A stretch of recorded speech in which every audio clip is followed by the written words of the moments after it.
আরে আমার মাওলার আযাবের ভয়, পাথর থেকে পানি প্রবাহিত হয়।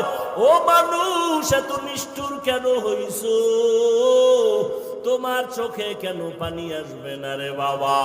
আল্লাহ বলেন, সুম্মা কাসাত কুলুবুকুম মিন বাদি যালিকা ফাহিয়া কাল হিজারা আও আশাদ্দু কসওয়া ওয়া ইন্না মিনাল হিজারাতি লামা ইয়াতাফাজ্জারু মিনহুল আনহার ওয়া ইন্না মিনহা লামা ইয়াহবিতু লামা ইয়াশাক্কাকু ফায়াখরুজু মিনহুল মা ওয়া ইন্না মিনহা লামা ইয়াহবিতু মিন খাশিয়াতিল্লাহ ওয়া মাল্লাহু বিগাফিলিন আম্মা তা'মালুন।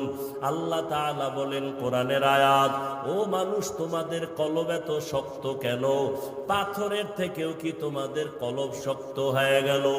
জাহান্নামের ভয়ে তাকায়া দেখো, কিছু পাহাড়ের পাথর থেকে পানির ঝর্ণা, মনে হয় ঝর্ণা না, ওরা জাহান্নামের ভয়ে কাঁদে।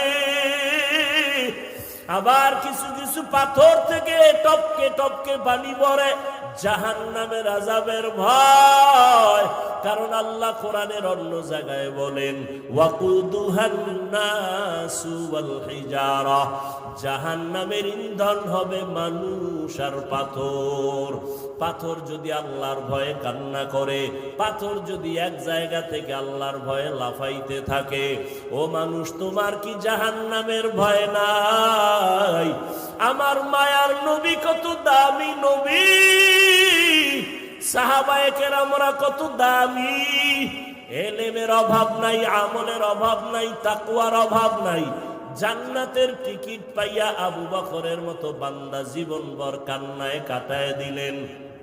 ওমরের কান্না, ওসমানের কান্না, হযরত আলী সহ সমস্ত সাহাবায়ে কেরামদের কান্নার আওয়াজ রাদিয়াল্লাহু আনহুম আজমাইন। এমনকি আপনার আমার নবী আম্মা জান আয়েশা বলেন, আমার হুজরায় বয়ে দেখি নবী একদিন গুনগুন করে কান্না করেন। আমি জিজ্ঞাসা করলাম, নবী আপনি কেন কাঁদেন?